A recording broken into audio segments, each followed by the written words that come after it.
दोस्तों नमस्कार। तो आइए शुरू करते हैं अपनी series on Chinese debt trap. इस सीरीज में आज हम बात करेंगे पाकिस्तान के ऊपर जो डेट ट्रैप डाला गया है चाइना के द्वारा, उसके ऊपर चर्चा करेंगे। और साथ ही साथ हम इसे भी चर्चा करेंगे लास्ट में कि और कौन कौन सी कंट्रीज ऐसी हैं जिसके ऊपर चाइना ने इस तरह का डेट ट्रैप डाला हुआ है। तो आइए शुरू करते हैं। तो चाइना ने जो डेट ट्रैप डाला है पाकिस्तान के ऊपर, उसमें सबसे बड़ा रोल है सीपेक नामक प्रोजेक्ट है।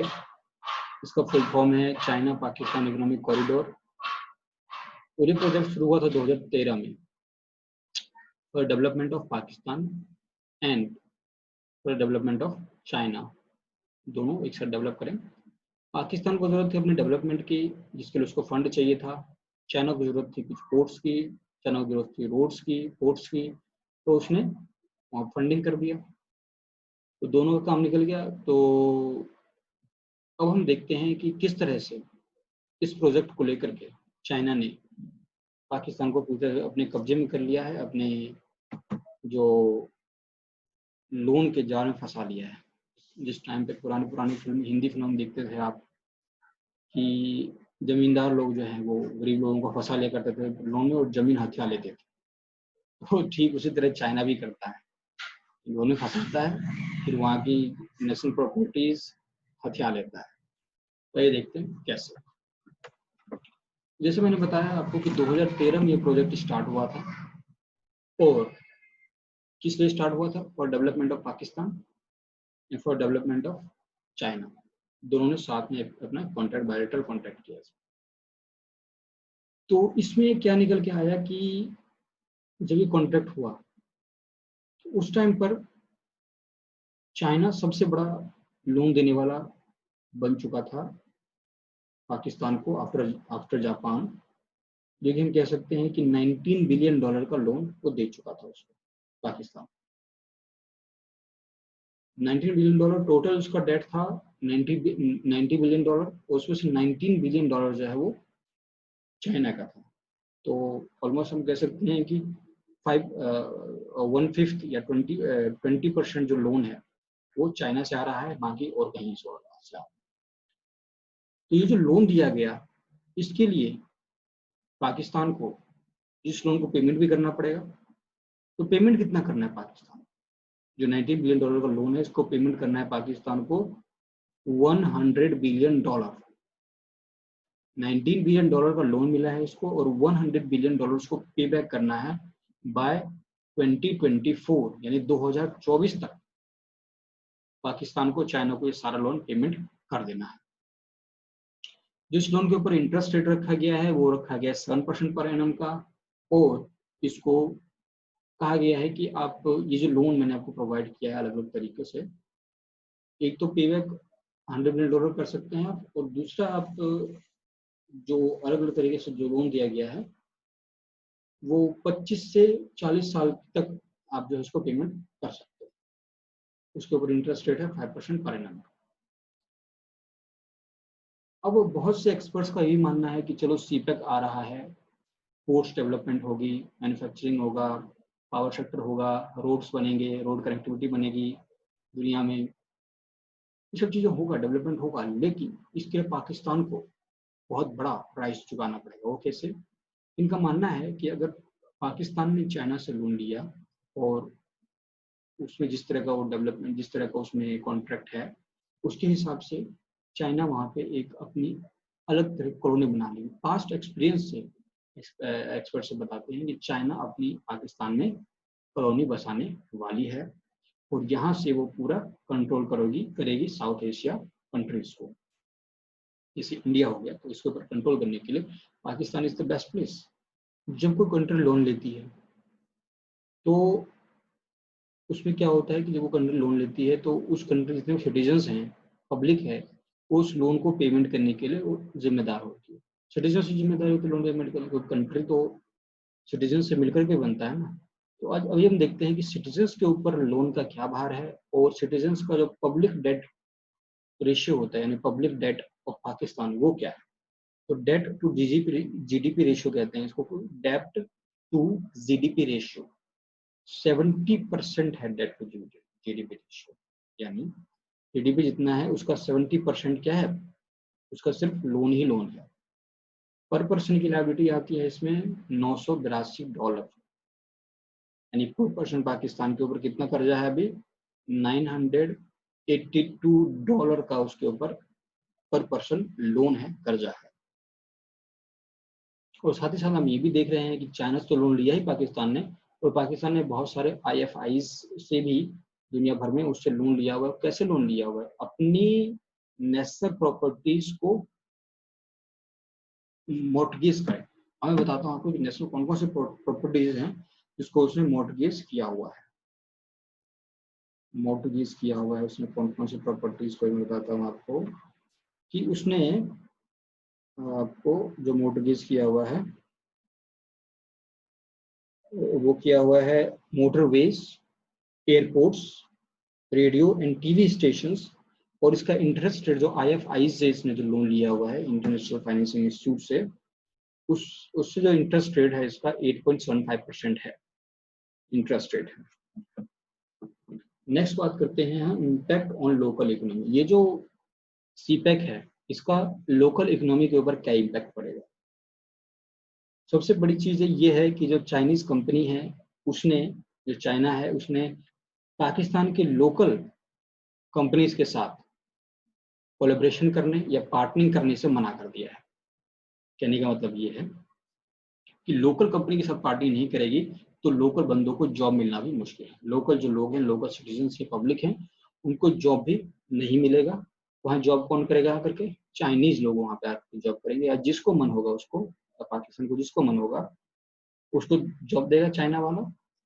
तो पाकिस्तान के जो लोग हैं उसको यहाँ पे जॉब लॉस भी होने वाला है आने वाले टाइम में, कि चाइनीज कंपनी ने किसी पाकिस्तानी का कोलैबोरेशन नहीं किया, कोई पार्टनरिंग नहीं की है, और लोकल मैन्युफैक्चरिंग के ऊपर इम्पैक्ट पड़ेगा। क्योंकि जब ये इस तरह से पार्टनर नहीं कर रहा है चाइनीज कंपनी, और चाइनीज कंपनी को एक एग्जेम्पशन भी दिया गया है कि आप आइए, आपके ऊपर टैक्स की फ्री है, एग्जेम्पशन इन टैक्स भी दिया गया है चाइनीज कंपनी। तो चाइनीज कंपनी अपना आएंगी, डेवलपमेंट करेंगी, यही मैन्युफैक्चर भी करेंगी और अपना गुड्स ही जो है पाकिस्तान के लोकल मार्केट में उसको बेचेगी। तो CPEC का एक बहुत बड़ा साइड इफेक्ट है, चलो डेवलपमेंट है, लेकिन उसका बहुत बड़ा साइड इफेक्ट ये है कि पाकिस्तान पूरी तरह से अब चाइना का गुलाम होने वाला है। चाइना का सारा गुड्स जो है मैन्युफैक्चर होगा पाकिस्तान में और पाकिस्तान में ही बिकेगा, लेकिन पैसा कहाँ जाएगा, जो इनकम जाएगा वो निकल के चाइना में जाएगा।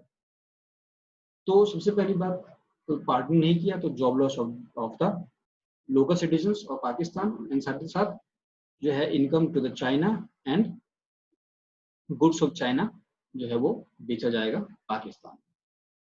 एक बहुत बड़ी इसमें और भी चीज है कि पाकिस्तान में तो कोई रूल एंड रेगुलेशन होता नहीं है, तो इसने इंटरनेशनल लॉ को खारिज कर दिया, इसमें कि जब आपको कोई पावर सेक्टर आप कोई बेचते हैं, कॉन्ट्रैक्ट देते हैं किसी को, तो उसमें बिडिंग होता है, तो ऑल ओवर इंडिया से, ऑल ओवर पाकिस्तान से या पूरे विश्व में से आपको जहाँ से बिडिंग करना है करवाइए।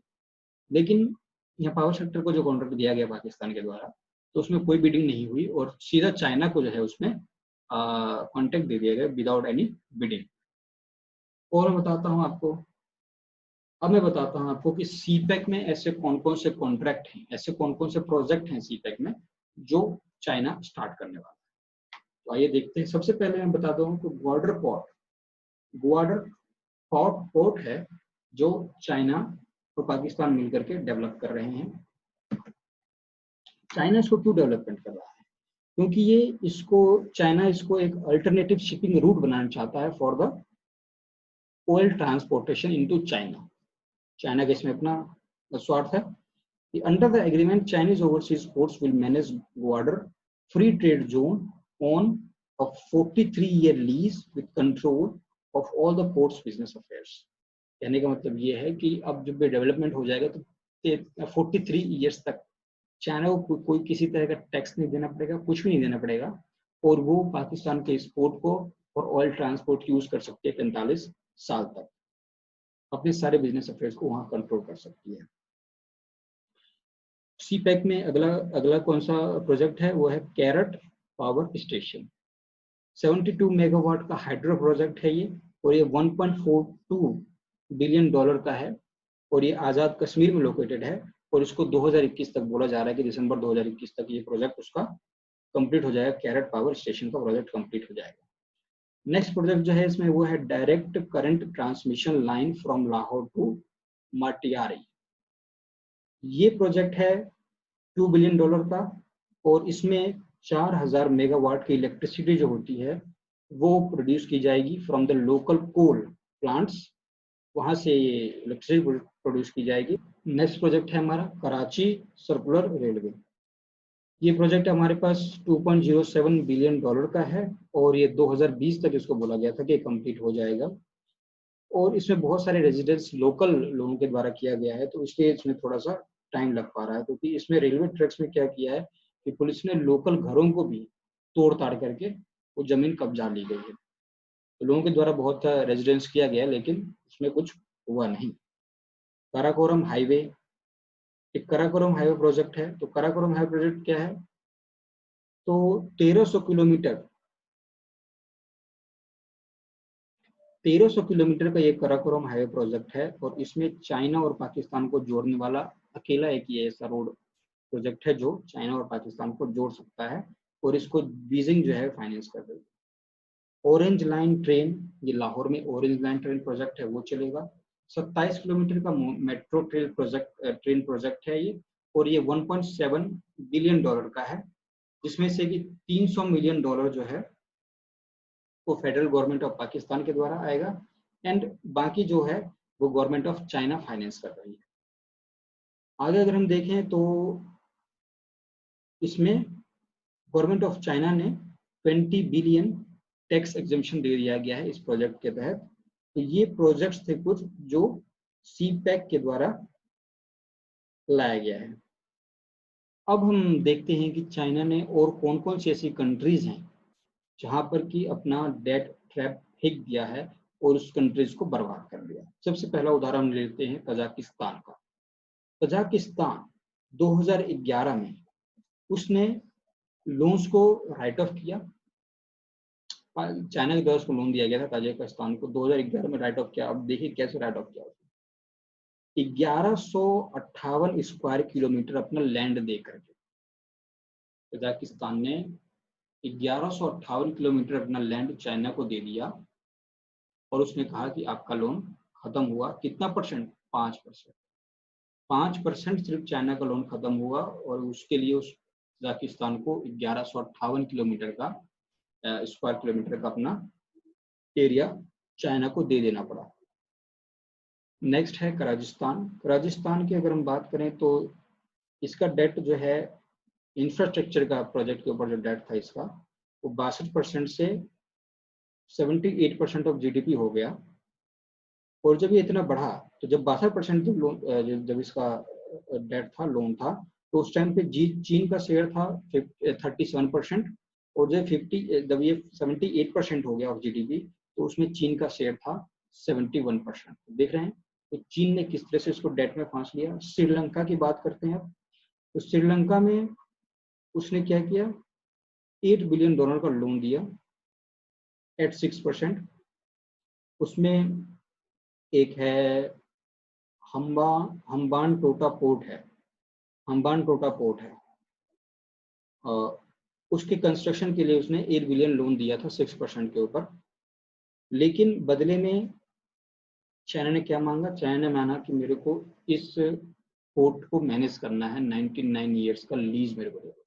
तो 99 ईयर्स का लीज जो है ऑफ दिस प्रोजेक्ट हम्बन टोटा पोर्ट, इसको मैनेज करेगा चाइना। वेनेजुएला केस ले लीजिए, चाइना ने इसमें 52 बिलियन डॉलर को इन्वेस्ट किया था 2008 में से लेकर के 2014 तक। और इसने क्या किया, इसमें एक कॉमोडिटी बेस्ड इसने जो है ये लोन दिया था, और इसमें क्या था कि वेनेजुएला को जो है वो ऑयल्स को एक फिक्स्ड कुछ टाइम तक जो है ऑयल्स के barrels free of cost supply करने थे, किसको, चाइना को करने थे। नेपाल का केस लें तो नवंबर 2017 में नेपाल ने लेकिन $2.5 बिलियन का डील कैंसिल कर दिया था चाइना के साथ, और ये था हाइड्रो इलेक्ट्रिक डैम बनाने का, कंस्ट्रक्शन का कुछ काम था, तो उसको लेकिन नेपाल ने कैंसिल कर दिया। नेपाल डर गया था कि अगर मैं चाइना के इस ट्रैप में आ गया, डेट ट्रैप में, तो मेरा भी वही हाल हो जाएगा जो बाकी देशों का है। ये कुछ चीजें हैं जो चाइना डेट ट्रैप के बारे में बात करती हैं।